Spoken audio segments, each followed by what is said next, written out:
زموږ دوستان دي خو مسلمانان نه دي، د هغو په دعوت کې شرکت یعنې د هغو ډوډۍ له ورکړل او د هغو په ډوډۍ باندې بسم الله ویل څنګه.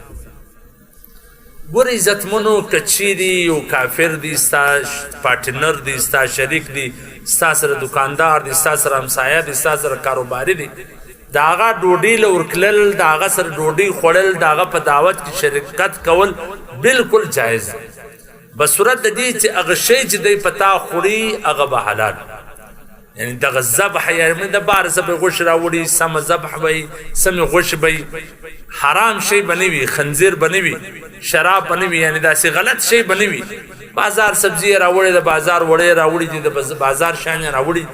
تا ته دعوت کړی دی بالکل د دعوت ته خوړلی سي او چې د دعوت خوړلی سي